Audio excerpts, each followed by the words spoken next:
Hey, what's up everyone? Mike Lowe here, and this video is going to be jam-packed with a lot of information here, so I appreciate you checking it out.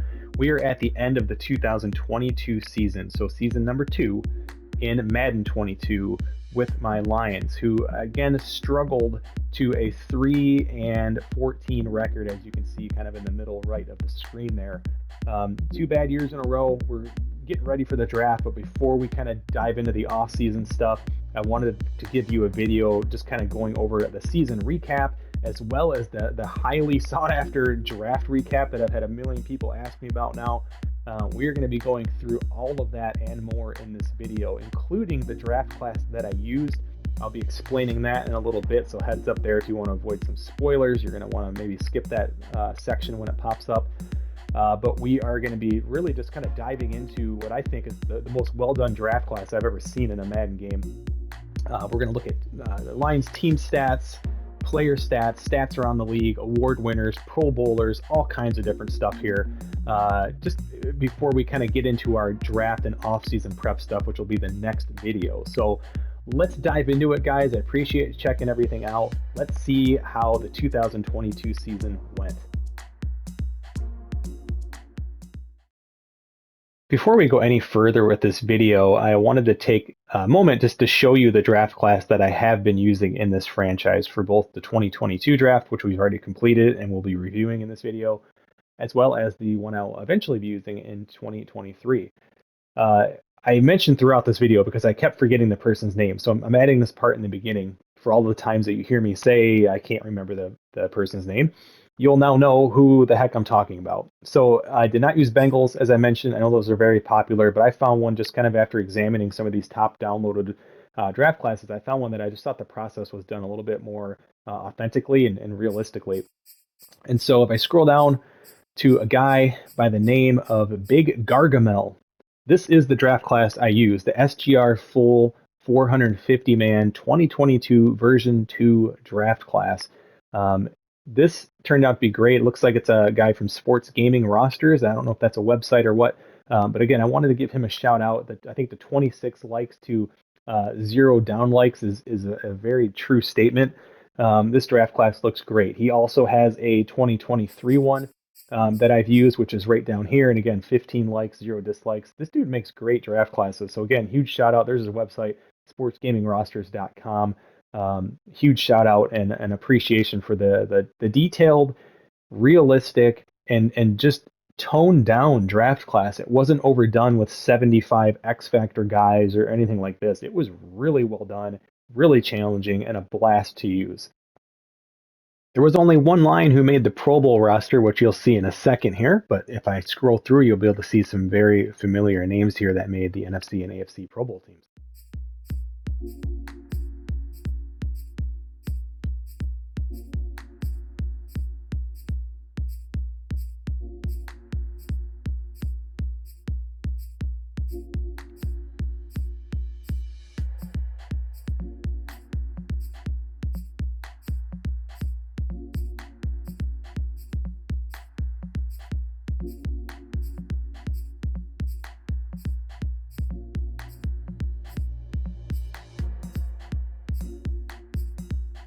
And Jack Fox is the one Pro Bowler from the Lions here, the punter.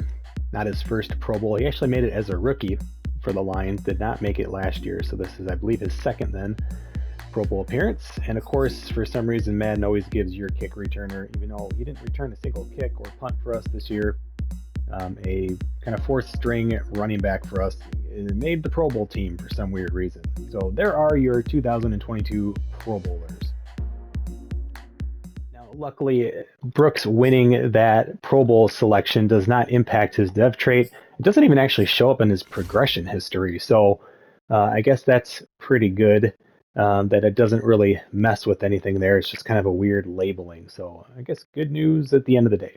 As for your award winners, Lamar Jackson gets the 2022 NFL MVP.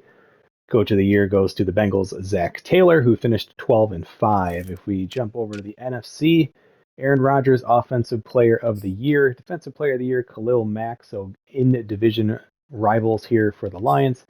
Offensive Rookie of the Year goes to the Saints' Desmond Ridder. And also on this list, you'll see Lions undrafted rookie quarterback who took over a little bit more than midway through the season. Tanner Morgan gets 6th, up to a 65 overall. Chris Olave, the 10th overall pick, finishes 9th in Offensive Rookie of the Year voting. Defensive Rookie of the Year goes to the Falcons' Drake Jackson. Best quarterback, Rodgers. Running back, Alvin Kamara. Kamara, I should say, DeAndre Swift finishes 9th. Best receiver, Allen Robinson, the 2nd. Best offensive lineman, David Bakhtiari. I can never say his name right. Bakhtiari, I think it is. D Ford gets the Best Defensive Lineman Award with the Falcons. Khalil Mack, Best Linebacker. I wish Madden would differentiate between, edge rusher and interior lineman, that kind of thing. It's really, really outdated how they have this. But Anthony Harris gets Best Defensive Back on a 5-12 Eagles team. Best kicker goes to Matt Gay, with our rookie Andre Schmidt finishing 5th there. So top 5 kicker there, sixth or 7th round draft pick, I forget now, that we grabbed there. So had a pretty good year, had a couple 50-yarders. As for the AFC, we'll go through these really quick here. Lamar Jackson, no surprise. Joey Bosa, the Chargers Defensive Player of the Year. Zay Flowers was one of 2 rookie receivers to go over 1,000 yards. The other one was with the Packers, and I forget his name now. But it's nobody you're probably thinking of. I don't believe it was a first-round pick at all. So Zay Flowers, really nice rookie here for him. Defensive Rookie of the Year, Aiden Hutchinson of the San Diego Chargers. I'm sorry, the Los Angeles Chargers, correction there. Patrick Mahomes, best quarterback. Derrick Henry, best running back. Devontae Adams, who signed with the Texans in the offseason on a 9-8 Texans team, gets the top receiver. Best offensive lineman goes to Ronnie Stanley. Myles Garrett, best defensive lineman. Aiden Hutchinson finishes 2nd, by the way. Best linebacker, Joey Bosa. Best defensive back, Jonathan Jones. And the best kicker, Brandon McManus with the Chargers. Okay, so let's take a look at how the draft panned out from 2022. We're at the end of the season now. All of the dev traits have been revealed, maybe except for maybe the 2 teams that are in the Super Bowl. I haven't checked those, but one thing I have noticed is as soon as a team's season ends, whether that's at the end of the regular season or during the playoffs, they will switch their experience. Their rookies will go from rookie to 1. So Sam Howell is now showing 1, but if Sam Howell was on, say, the Cowboys or the Titans who were in the Super Bowl here, it would still say rookie. So there's something to keep a lookout as you're kind of scrolling looking for players. So this draft class, not a huge surprise. First, I should mention, of course, there'll be some spoilers in this portion of the video. So just alert there. I did not use Bengal's draft class, though. So if you're using Bengal's and you're worried about spoilers, you don't need to worry here. I did not use his. I used a different one that I just felt kind of went through the process of creation of that draft classes, plural, a little bit more thoroughly. And I'm really, really happy with the results. I think this guy did a great job. I honestly forget the person's name, and I feel terrible because I'd like to give a shout out, but maybe that also insulates it from spoilers. But I can say the guy is a 2022 and a 2023. It's something like, I'm going to do a terrible job butchering it, but I forget what it is offhand. But it's a really solid class. Super appreciate the effort that went into this one. And if you do want to know, post in the comments, and I can leave the name of it in the comment section if people want to check for that. Otherwise, I don't want to ruin it here with a spoiler. So no big surprise. The quarterback class wasn't terrible, but it was also nothing to really write home about. There was nothing more than a star dev, multiple star devs in this particular draft class. Quite a few normal development players, I should say, such as Sam Howell, which I actually really like this pick. For them, kind of, again, somebody to fill in for Brady, who maybe one day will retire in my Madden franchise. Who knows? I've not advanced to the offseason yet, so he's still hanging around here, at least through the 2022 season. Carson Strong, another normal dev player. Matt Corral was one of the star quarterbacks for the Eagles. He did not play much. Jalen Hurts actually had a crazy good year, and I like that Corral's wearing number 20. That's funny. But Hurts threw for like 38 touchdowns or something, just had a baller year. So that was really cool to see. Eric Barrier, I think that's how you say his name. He had a positive story about him. Something about, I can't remember what it was now, just some kind of like positive characteristic as far as like his personality or something. But he comes out pretty underwhelming, 60 normal, which we knew already, but just to kind of show him. Malik Willis is a big one because he was the guy that I was contemplating taking at pick number 9, I guess, instead of Chris Olave. I was very turned off and scared a little bit by his injury rating, which was scored an F. But he comes in as a star. Again, he wouldn't have been a bad player. 95 throw power is great. I mean, that's terrific. Injury 85. Again, that's like the lowest you probably ever want to be. Even with that 4% bump, he could get hurt. Problem is with this year's Madden, it doesn't really matter because quarterbacks don't ever really get hurt, hardly at all. So kind of a huge letdown there. Some other guys, let's see. Well, here's of course Tanner Morgan, Lions quarterback who started kind of midway, a little bit more than midway through the season. He's up to a whopping 65 overall without the morale hit there. And he's a guy who's going to be on the roster. We have signed him to a small extension here, so he did okay for us. I'm actually kind of shocked at how this guy played, especially with the sliders, how we have him. Here's how he finished up: 25 plus 100 yards, 20 touchdowns, 13 interceptions, along of 80, sacked 27 times, just 57% completion. And again, under 200 yards per game. For an undrafted rookie, we just grabbed at the start of the season. Hey, that works out just fine. So let's continue on because there were a few more guys. Kenny Pickett comes in as a normal dev, so 66 overall. The Giants going to strike out again on grabbing a quarterback. And let's see if there was anybody else. Desmond Ridder, Rookie of the Year on the offensive side in the NFC. He comes out as a star dev. He was the Heisman Trophy winner in the storyline for me. So it looks to be a really nice pick there from the Saints. Again, not going to be maybe a guaranteed Hall of Famer or anything, but is already off to seemingly having a pretty nice career for himself. So I think that about does it as we kind of go through the guys who are 24. Yeah, so that's it for the quarterbacks. Again, nothing too crazy. We had a couple star dev guys, a couple other guys like Sam Howell who are rated pretty highly as a normal dev. So again, not a terrible draft class, but certainly not a strong one either. As far as running backs, again, a little bit underwhelming, not a ton.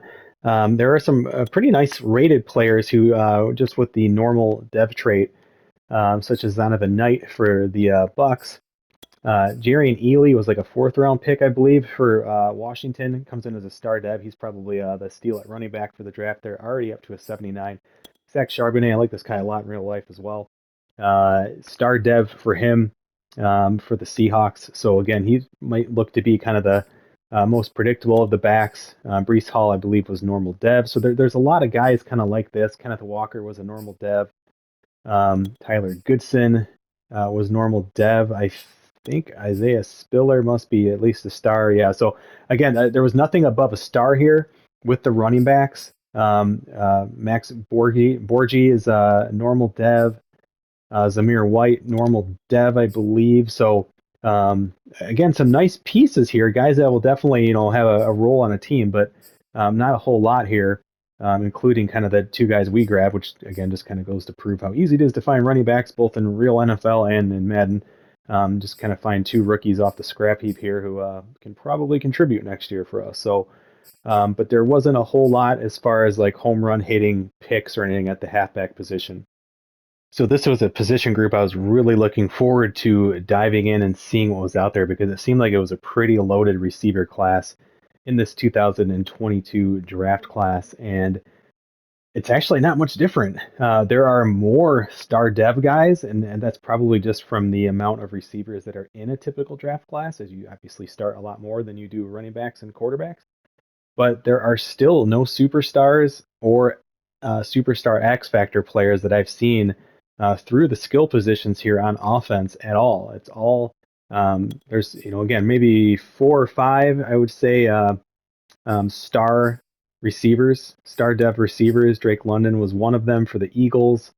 I believe Treylon Burks was one as well for the Panthers. Of course, about the Ohio State receiver we took. We really wanted to get Garrett Wilson. He did not fall to us. He looks to be perhaps the best receiver at 78 overall already as a star here for the Giants. So hopefully he can help that bad quarterback we saw. Zay Flowers, again, one of the 2 receivers that we saw as a rookie go over 1,000 yards for the Chiefs. The other one was Packers wide receiver. Let me go find him. He's got, what is his name? He's got a funny kind of name.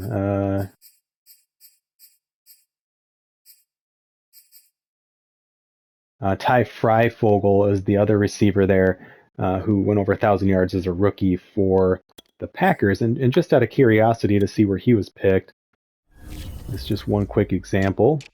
He was picked in the 4th round. So again, opportunity strikes for a guy like Ty Freifogel, or I should say Ty Freifogel, in that he and Zay Flowers both had really, really good quarterbacks. So again, that obviously matters a lot in real life, matters a lot in Madden. Not a huge surprise. But yeah, again, there were no superstar or X Factor players here at the wide receiver position. A lot of nice pieces.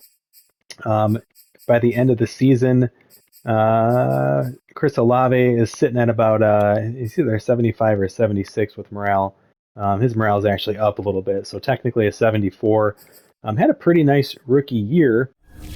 72 catches, 807 yards. Again, more just a possession guy, a guy we used a lot on 3rd down, even though we were the lowest completion percentage on 3rd down, or at least success rate on 3rd down, I should say, in the NFL, to go along with our worst offense. So again, we have a lot of work to do. It's one of the reasons we ended up hiring a new coordinator. But we still think Chris Olave will be part of that kind of rebuild, I guess, or rebirth here of the Lions offense moving forward. At least we hope. Now, on the offensive line is where it starts to get more interesting. We're not going to see a ton at the tackles, but I can show you just a couple tackles here picked. Sean Ryan out of UCLA, star dev for the Eagles, who looks to have had a pretty good draft. There seems to be a team on the rise. Evan Neal, of course, the guy I picked number 5 overall, even though he was going to end up being our 3rd tackle. We end up moving Taylor Decker. And Evan Neal, again, this is the reason why, even picking at a position that's not really a huge position of need, best player available can work out. Now, he's only a star dev, but as you look as far as, left tackles are concerned, 22 years old, 76 overall. I mean, there's no one even close to him as far as just kind of age and overall, right? As you scroll down here, I mean, again, there's maybe one or so other left tackle who may have been a star, but there was really nothing else at the tackle position. So I'm still really happy with Evan Neal. I'm still working hard at getting him to be a scheme fit for us as a pass protector. It might be a while. Again, he's a big dude. He's definitely more of a power guy, but he's a guy that you can run behind, run some counters towards. So he's been a nice player, and he's only 22, so a long way to go. So again, that pick's working out. Right tackle, really not a whole ton. Same thing at center. Where we start to see some massive names here is that left guard. Again, there are star players at left tackle, right tackle, center, and right guard. Left guard is where we finally get our first kind of big name guys. And Kenyon Green, who I believe was the pick right before we picked 4th overall. So if they would have taken Evan Neal, we would have. I don't know. I don't know if I would have taken a guard top 5. So I might have missed out on him, but I believe he went 4th overall, if not maybe 3rd or something. He was definitely in the top 5. Yeah, he went 3rd overall, so 2 picks before us. And he is looking to be so far by far the best player in this draft as a superstar X Factor guard for the Texans there. So again, to kind of go along with them signing, who's the receiver? I just said they signed Devontae Adams. Their offense is looking better. Adams getting older, but Kenyon Green just 22 years old. They're starting to put some pieces in place. Of course, they don't have the problems with their quarterback like they do in real life here with Deshaun Watson. So another superstar player, is it Ikem Ekwono? I don't even know how to say his name, but a guy who's actually being rumored to going as early as number 1 overall in this year's draft as a tackle out of NC State. So a really nice pick there by the Giants. So they've picked up a couple nice players, even with the quarterback that maybe isn't a great pick for them. But those so far have been the 2 best picks that we've seen. There was nothing to write home about at tight end. I didn't even look at fullbacks. So let's go ahead and take a look at the defense. On the defensive side of the ball, there were, again, a lot of star dev players, nothing out of the ordinary. One of the things I really liked about this draft class is that it wasn't oversaturated. There are just 4 defensive players in the entire draft that are superstar or higher. If you're looking at one of them, he was picked in the top 5. No surprise, but Kayvon Thibodeau, this is the guy that I would have definitely taken. Had he fallen to us at pick number 5, we were kind of left with whatever was left out of those top 5 talents, which of course was Evan Neal, as we talked about. But Kayvon Thibodeau looking really good at the superstar dev for an Eagles team that I've mentioned before now, has had a really nice draft. So he was the second overall pick.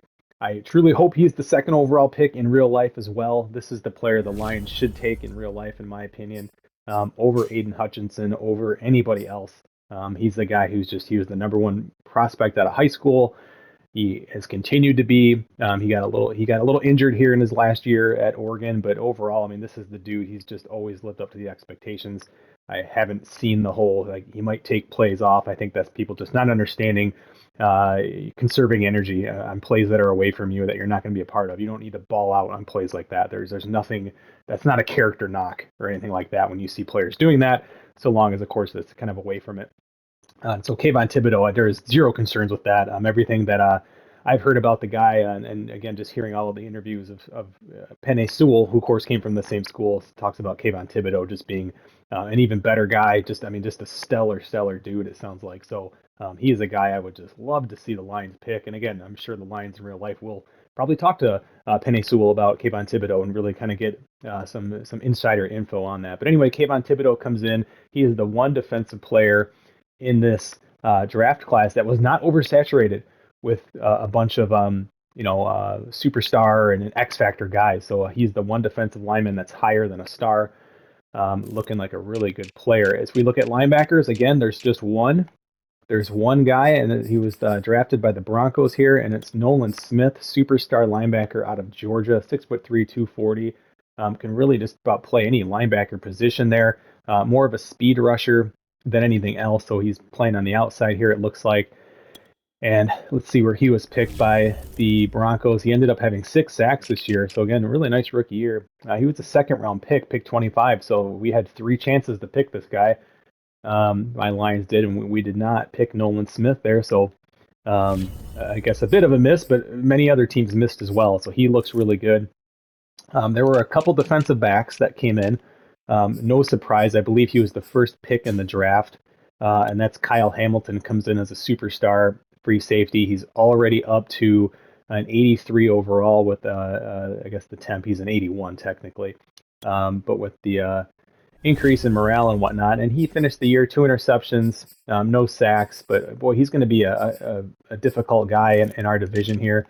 As I said, he was the first pick in the draft there, and could be the most talented player in the draft in real life as well, with just kind of maybe his positional value having him drop a little bit. But yeah, I mean, he is every bit of a just stud player, it looks like, in real life and in this particular Madden draft class.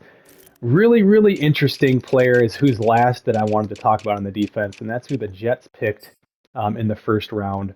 And then they had 2 first-round picks, I believe. Nakobe Dean would have been one of them. He's not the guy I want to talk about. He comes in as a normal dev. He might have even been a second-round pick. Let's see.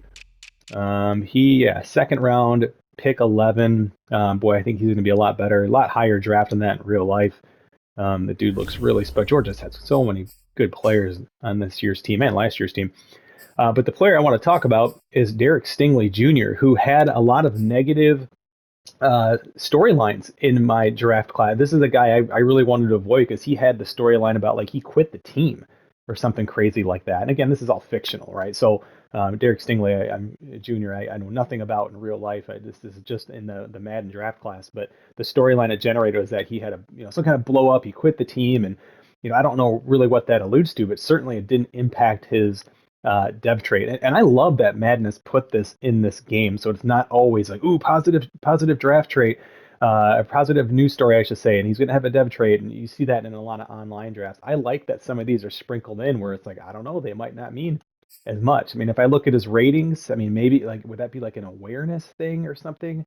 His awareness isn't bad, 72, so yeah, I don't really know. His injury rating's fine. Maybe his stamina is a little low, I guess. But I mean, there's really nothing here that tells me, even his like penalty tendencies. There's nothing here that like gives me the impression that he's like a hothead or something like the news story indicated with him quitting the team. So Derek Stingley comes in again, a really promising pick, superstar corner, 1 interception on the year, and he was picked 11th overall. So again, the pick right after we picked Chris Olave.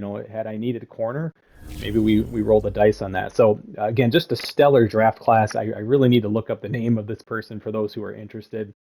But again, it is up in the vault there. And just, I think the draft class really, really great. But again, there's spoilers all over this video, so it might not be the one for you. Maybe if there's an updated version that's going to adjust some things. And I think a cool feature for Madden would be to use some sort of maybe what like front office football uses, which they actually call an X factor, not related to the dev trait here, but they have a thing where you can load in a draft class and yes, like let's just say, Quinnen Williams or whatever.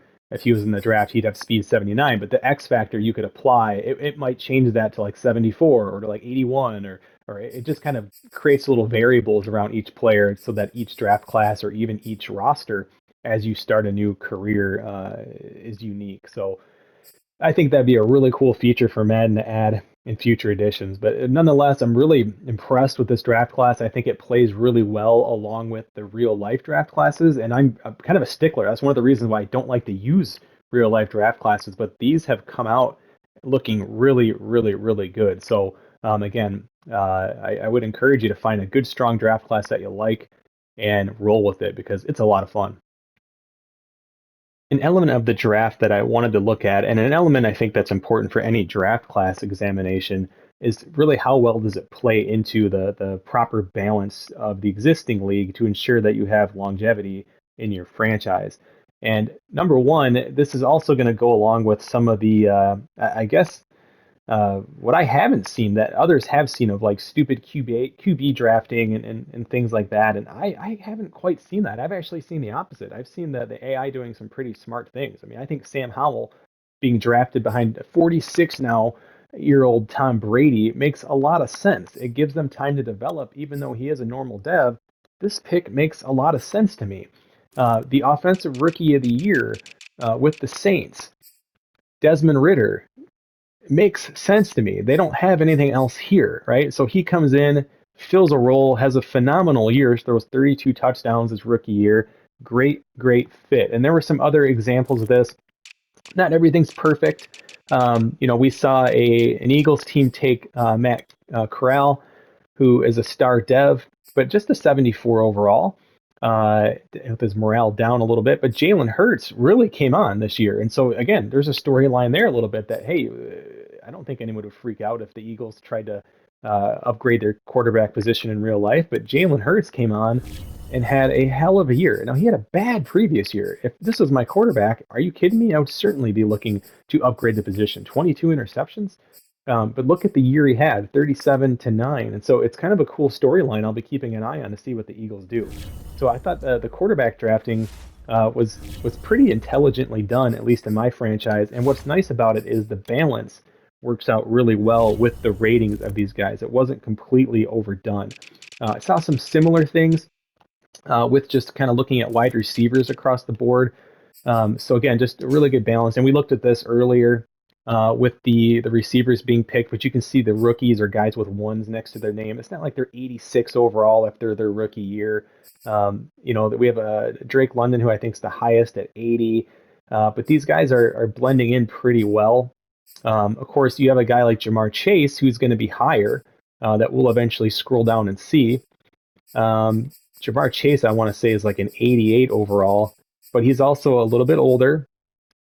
CD Lamb in his second year. So there's Jamar Chase. So he's 23. He's just finished his second year, but he's a superstar dev. There were no superstar devs in this draft class at receiver. So he is better because he should be better. It makes a lot of sense. We look at the left tackle position. I talked about this a lot because we picked Evan Neal, the top left tackle, who I said earlier is by far, if you look at his age, he is by far the most talented. And if we kind of compare him to, say, like a Rashawn Slater, who is kind of that, even though they consider Penei Sewell a right tackle in this game, he plays a little bit of both. As far as left tackle is concerned, we're going to see Rashawn Slater. He is an 85 after his second year. Now, I believe he is also a star dev. So the question is, now, Rashawn Slater is also 24, right? So he's 2 years older. than Evan Neal. But as I look at Evan Neal, do you think in 2 years he can get to an 84? And I would say maybe. It's not a guarantee. He's not a scheme fit, right? So that's going to have an impact, but he's going to be pretty darn close. He will be close to that.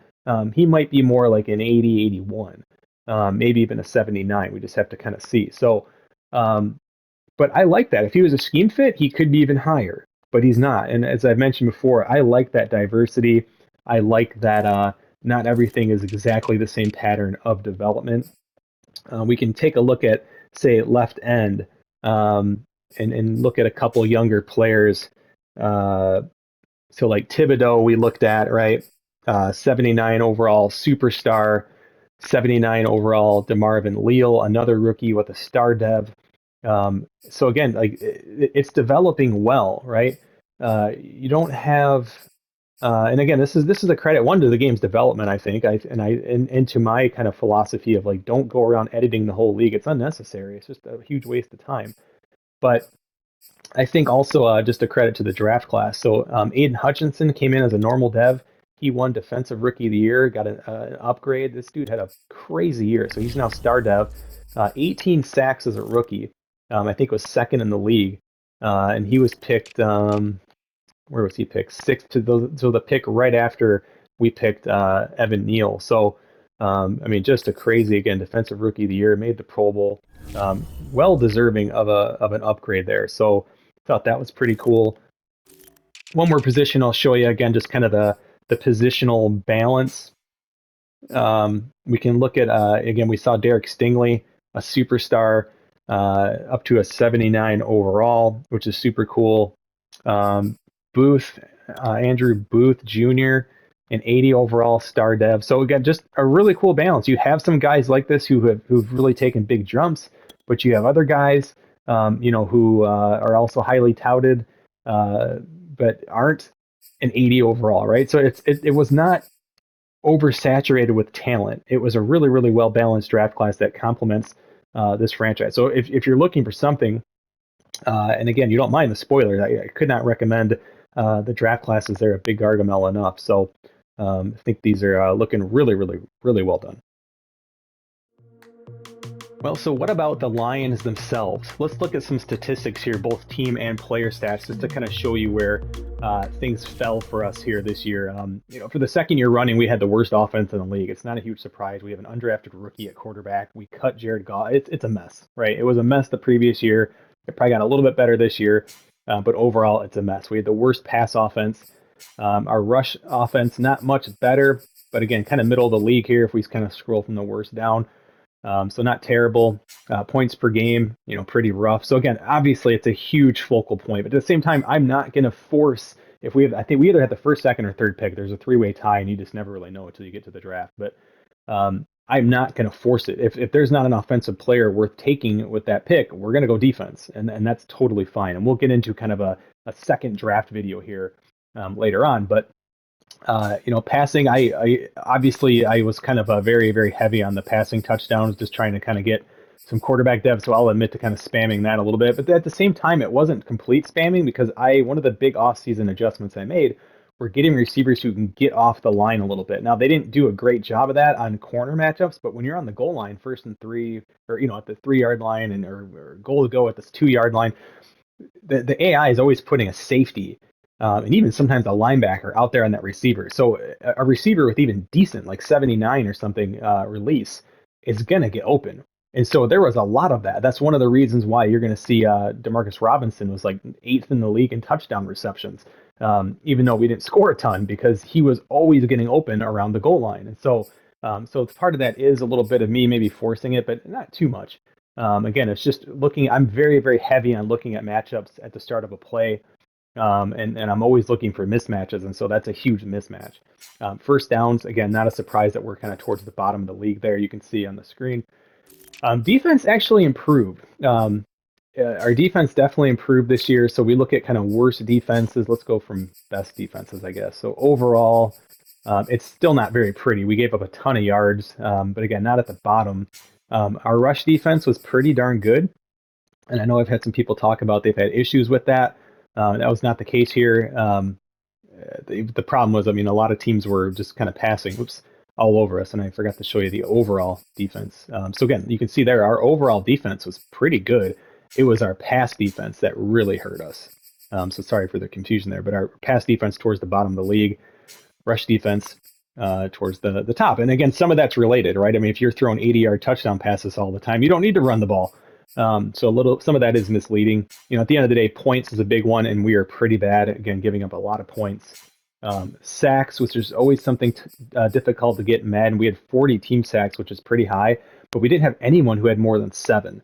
And I guess that's good, but in a way that really kind of shows you some problems with the Madden game engine.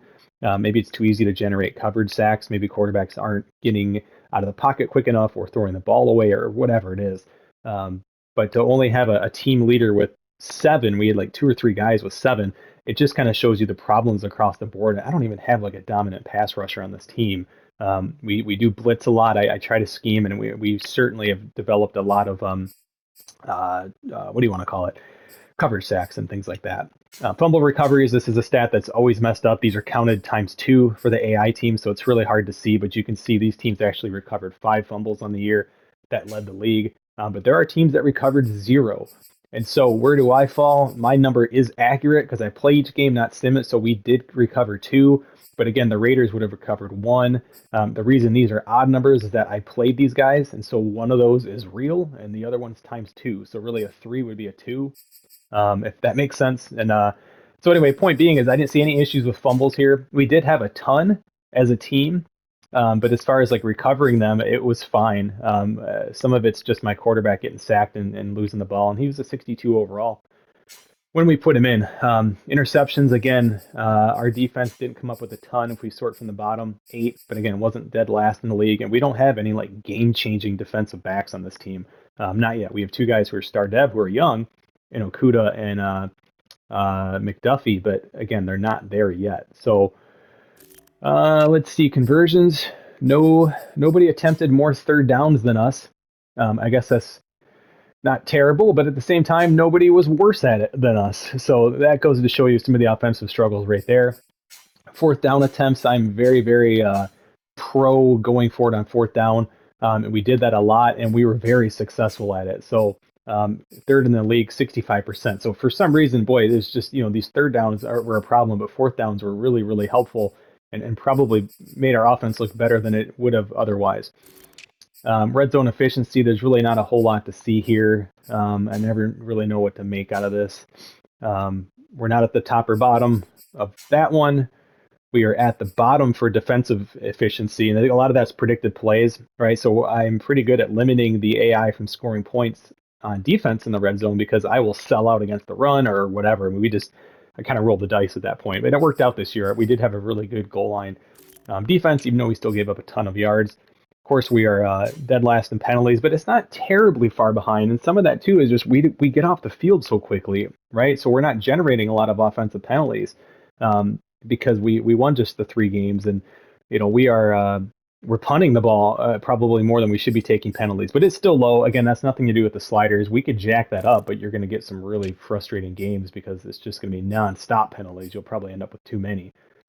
But giveaways, we were tied for the league, 19 interceptions. That's just too damn many. Giveaways isn't going to sort properly, or will it? This one might actually count properly. But we by far led the league in giveaways. I mean, that's just a huge thing there. That's just terrible. You can see we lost 11 fumbles, which again is just way too high. So you'd think I'd want to lower that, but I didn't generate a ton of fumbles. So it's not like both teams are doing this, and both teams use that same slider. I have it set at the exact same. So, it's I don't know. Maybe I could adjust it for the user or something. But some of those are just again just quarterback sitting in the pocket being bad.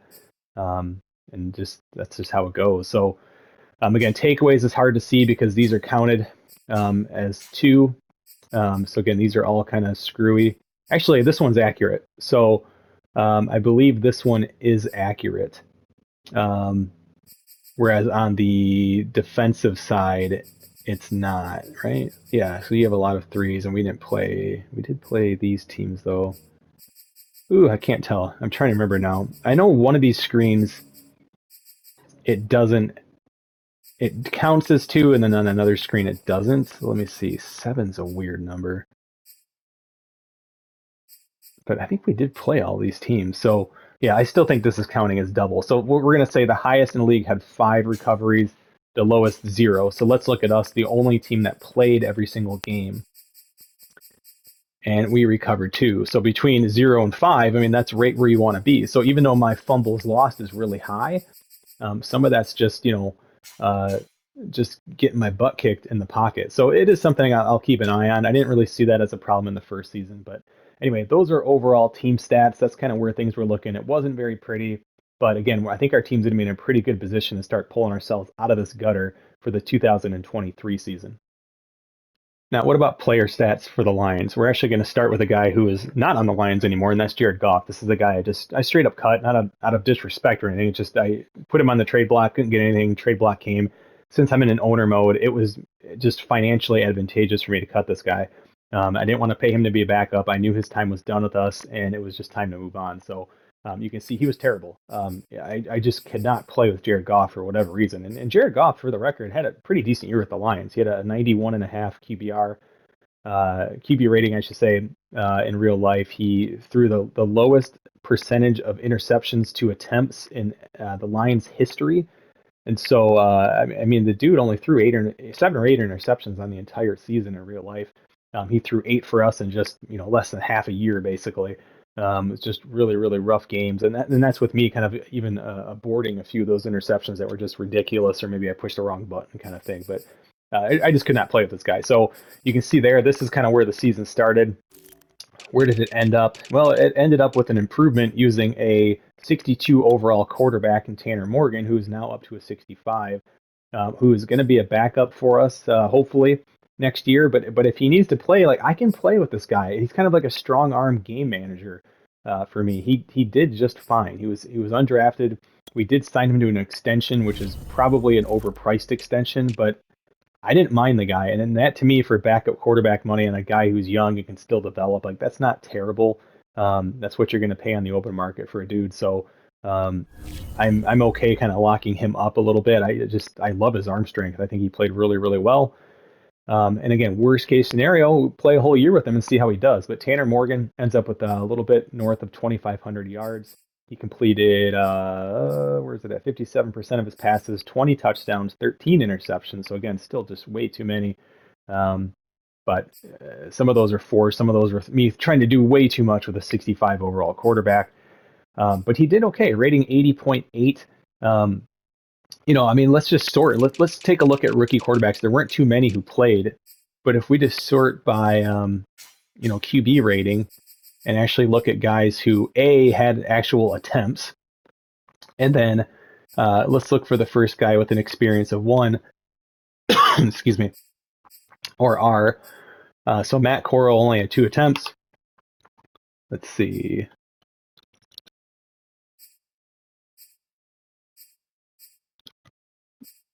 Sam Howell only had 1 attempt. So Desmond Ridder, a 94.5. He comes in. He was the offensive rookie of the year. 32 touchdowns. That's a fantastic rookie season. 4,600 yards. And again, there's an extra game now, but still, that's fantastic. Did he get a dev trait upgrade, or was he already? I think he was already a star dev. Yeah, so it did not bump him up to a superstar, which I think is fair. Like, obviously, if he starts being in the running for MVP or something, I mean, yeah, that's probably worth it there. But I think that's fair to keep him as is. Let's see. Trey Lance, looking for guys with a 1 or an R. There's only 2 teams that were still have a designation of R at this point. Kenny Pickett didn't really play. So, point I'm getting at here is we're going to very, very soon be getting to. So there's, again, he didn't have any attempts there for the Cowboys, who are in the Super Bowl, which is why they still show experienced rookie. Let's see. But there he is, Tanner Morgan. So he is the second highest rated. And when you consider Desmond Ridder, where he was drafted, which I think it was the first round. I think it was towards the end of the first round, versus a guy who was undrafted. First round pick number 30, wins offensive rookie of the year. But Tanner Morgan comes in and is the second highest rookie quarterback as far as rating is concerned in the entire league. And so, again, pretty. Let's just go back to the Lions here, but there's a reason why, like, I'm okay bringing this guy back, right? He's not a world beater right now, but I mean, I was doing okay with him, and he's rated worse than Goff, but performed better than me for me. So I don't really know what to make of that, but I'm happy with Tanner Morgan, especially for where we got him, which was nowhere, just off the trash heap, basically. DeAndre Swift, 1,400 yards. Here's what's cool, just kind of looking at DeAndre Swift's stats. So again, I've used my slider set here for 2 seasons. You can just look at this natural progression that we're seeing in him. 521 yards. Now we jump into the first year. I used him pretty much full time. You can see his carries more than doubled, and his yardage more than doubled. So not a huge surprise there. His average went down. His touchdowns went down. But again, I mean, it's just getting more touches. Broken tackles weren't recorded from real life. But you can see that. And again, we have an uptick in pretty much everything here. Stays very consistent. And the broken tackles, again, he's started to break more tackles this year, which is nice. At the same time, though, his long was only 38. And so in really 3 years, even if we go to his real life season, he's only had one run that was kind of a home run hitting run. And it was actually the last play of the season in overtime in the 2022 season for me. I'm sorry, the 2021 season for me. And so here's a really good reason why I don't sweat running backs. Like, DeAndre Swift is in the last year of his contract in my franchise. He's been really productive. He's an 86 overall. Wow, this is going to be great. He's going to cost me a fortune. I'm not re-signing this guy. I can tell you this right now. Maybe we franchise him for a year if we need something, but it's going to be next guy up with this sort of thing. I'm not paying a running back big money, especially a dude who can't even hit home runs. As we can see, his longest run this year on 333 carries was only 38 yards. I truly feel I can get this elsewhere with a player. So he is a guy that he will have one more year with us. And we'll be bringing in either a rookie the year after that or a free agent, or I'll be even looking for a guy that I think I can develop this year kind of behind the scenes, what have you. Either way, he's not really a mix for what we're trying to do. We are looking for more of a power back. I like DeAndre Swift a lot. I like him a lot in real life. I think he's a really special player. But there's a reason why you don't draft running backs in the first and second round, and he's a perfect example of that. So we are going to be kind of shifting that focus a little bit here, which I should mention, we did fire our coordinator. I now have a coordinator that's lined up well with our team scheme, and then we'll get back to the stats here in a second. But let me show you that, because I'm hoping it's going to make a pretty big difference. So again, a new coordinator. I did keep the defensive coordinator because I did see some improvement, and he's a mix, or I should say he's a match with Dan Campbell's scheme. So the 3-4 under, this fictional Dean Fuller is a decent match. He's fine. But we brought in Braden Williamson, who was the fictional coordinator for the Buffalo Bills, who I guess got fired. But he brings a ton of talent to this team, and he brought in some new staff points as well. So he's just a guy that I think is going to be a really a nice fit. And of course, he matches up the offensive scheme. I've read a ton of stuff on like Operation Sports. Some people think that matters. I actually don't think it matters, but I don't know. We're going to give it a go. But either way, I wanted to bring in a guy that was a little bit more aligned with Dan Campbell. I guess if anything, it helps with the realism. I guess I don't know. So anyway, whoops, need to go into stats. But let's continue. So I showed you kind of the running game. DeAndre Swift getting a lot more action this year than in previous years. We weren't really doing the three-headed monster so much this year, so which I like to do at running back. But receiving, if we just take a look there, we did not have a guy who had 1,000 yards. But Demarcus Robinson, as I mentioned, he had 9 touchdowns, which was like top 10 for sure in the league. A lot of goal line stuff. And again, he ended up just kind of being a nice big possession receiver for us. He was not getting off the line as much as I was hoping he would with that release of 82. But he had some nice plays for us. I believe he had one of our top 2 longest catches on the year, 80 yards. And so, he had some moments there. He's a holdover guy for us. He's a guy that's going to hold us until we develop a true number 1. I don't know if that'll be Chris Olave, who had a nice year at the 10th pick, but again, he's a normal dev. He's up to a 74 at this point, 75 with the temporary morale, but or the temporary boost, I guess. But Chris Olave is going to always be kind of a slot receiver, I think, for us. He's our number 2 receiver, but we play him a lot in the slot because he just has no release whatsoever. But he's got some speed, right? and he can get open and he can run really nice short routes. So he has a role, and he played that role really, really well as a 22-year-old rookie. So 72 catches, led our team, 807 yards, just the 2 touchdowns. But again, he was a cog in helping us convert, even though we converted very few, helping us convert those really important third downs. And that'll hopefully improve here as we keep going. Hawkinson also 9 touchdowns. So as we kind of look at him, because of course he's been kind of a star, in the making here. We look at his career progression. These, of course, are real life seasons. You can see a nice progression. You had a really nice year last year. But again, you look at these sliders, and I mean, they're producing stats that are right in line, right, with some of the other stuff that he's done. So it's just looking perfect. I mean, even like the long catches and stuff like this are right in line. So really, really happy with what I'm seeing out of the slider set and so on. Zach Pascal was not involved as much as I thought, but again, he's kind of a receiver 2-3 guy for us. He was always, it was very rare when he was like a primary receiver on a route. He was always kind of a secondary guy, but pulls in 39 catches, 483 yards. So again, probably more of the true wide receiver 3 on this team. But we spread the ball around. I mean, DeAndre Swift still had 63 catches. The year prior, we had James White on the team, and he had a ton. He had 70 something receptions, I believe. So if we just again look at his receiving, that's up from 19 only because he assumed that kind of third down back role for this team and just saw a huge uptick. But again, look how close this is to his real life stats of his rookie year when he was catching balls left and right. Of course, in real life, he caught a ton of balls in 2021 with Dan Campbell, but this is, I mean, these are just looking great. The stats are looking fantastic. So really, really happy with what I'm seeing there. Will Dissly, we've been trying to sign an extension, even though he'd be like a tight end too. But to me, that's as important almost as a wide receiver 3 on the team. I like to just have dudes. I like to have depth on a team. I don't really care if I have huge superstars that are making tons of money.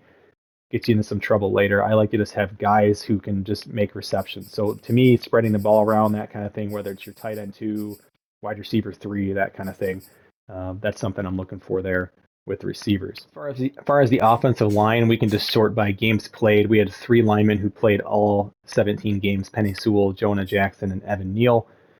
Sacks allowed. You can see Evan Neal actually performed, I guess, better than Penny Sewell for the 17 games, giving up less sacks. So kind of interesting there. Penny Sewell actually gave up the most sacks, and I think some of that's just we've been working really hard at getting his pass protecting up, which he is now a scheme fit. So I'm really happy about that. But a lot of that was he's just more of a, I mean, he's a truly dominant run blocker, and so just kind of wasn't all there as far as his pass blocking prowess or maybe even his awareness and whatnot. And some of that I think our new coordinator is going to help with too, is like offensive line awareness is a big perk that coordinator brings. So I'm really curious to see how this improves. And it wasn't bad.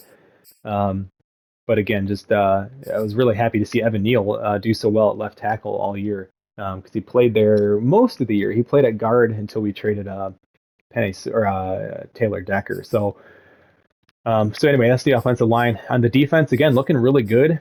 Kaiser White, again, 2 years in a row, our middle linebacker. It was Alex Anzalone who made the Pro Bowl last year, and then we just let him walk.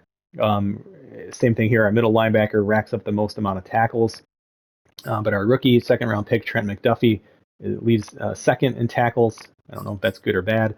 Sacks, I mentioned we had 2 guys. I thought it was 3. 2 guys with 7. Jerron Reed, who was a really nice plug-in for us this year, getting some pass rush up the middle, which is just a vital thing. And O'Shawn Mathis, the one guy who ended up getting a dev trait bump this year. I've turned that feature off now because I just saw it was a little too impactful. But this dude was a 5th-round pick and is now up to a 75 because of this, right? So if I kind of scroll back to when that happened, let's see, when did that happen? It must have been here. Look at all this stuff. Development trait increase. So from a scenario, so he becomes a star and he had like 6 or 7 upgrades. You can see skill progression. I mean, there's just tons of stuff here that he was able to do. And so I like that feature. I think it's really, really cool, but the AI teams don't utilize it. They don't even have the opportunity to utilize it. So it's a bit of a bummer there. And kind of felt like it was unnecessary. But what triggered it was the week before where he actually got 4 sacks in a game. So it's just crazy. So this guy's really kind of turned into a nice player. Even if we do go defensive end here in the first round, I mean, he's going to be a nice kind of guy on the other side. He'll never really be a scheme fit for Dan Campbell. And if you watch my previous videos, you know that I don't edit players because it's, again, an advantage that I don't want to have over the AI teams. And I just like the diversity that not editing players provides, and that, hey, O'Shawn Mathis is a nice player. He's not an exact fit for this defense. He's still good. And would he develop better on a team that he was a fit? Yes, he would. And that's realistic to me. So what's not realistic is only editing your team, and I don't want to take the time to edit all the other teams, truthfully. So just let that be.